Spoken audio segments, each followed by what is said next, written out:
તો આખરે રાજ્યના લોકોને મળી માવઠાથી મુક્તિ। ગઈકાલે રાજ્યમાં ક્યાંક નોંધપાત્ર વરસાદ નહીં, 8 થી 9 દિવસ બાદ ઉગાડ નીકળતા લોકોને રાહત થઈ છે। માવઠાનું સંકટ દૂર થતા ખેડૂતોને એક મોટી રાહત મળી છે। કમોસમી વરસાદથી ભાંગી પડ્યો હતો જગતનો તાત। ખેડૂતોને મોટા પ્રમાણમાં નુકસાની સહન કરવાનો વારો આવ્યો। ડાંગર, કપાસ, શાકભાજી, ફળો સહિતના પાકનો પણ નાશ થયો છે। આજથી માવઠાની સંપૂર્ણ મુક્તિ અંગે હવામાને પણ આગાહી કરી છે। આજથી માવઠાનું સંકટ હટવાની સાથે ઠંડીમાં પણ વધારો થશે। હવે ધીરે ધીરે ઠંડીના પ્રમાણમાં પણ વધારો થશે અને આજે રાજ્યમાં અનેક જગ્યાએ ધુમ્મસની ચાદર છવાઈ હતી, જેના દ્રશ્યો પણ સામે આવ્યા હતા।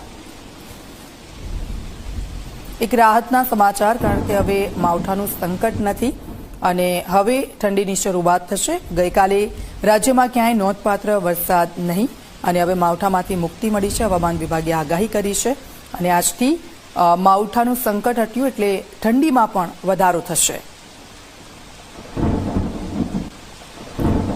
તો આખરે 8 થી 9 દિવસ બાદ લોકોને રાહત મળી છે અને વહેલી સવારના આ દ્રશ્યો છે કે વહેલી સવારે અમદાવાદનું વાતાવરણ આપ જુઓ કેવું હતું। ધુમ્મસની ચાદર ફેલાઈ હતી અને વાહન ચાલકોએ એમની હેડલાઇટ પણ ચાલુ રાખી હતી।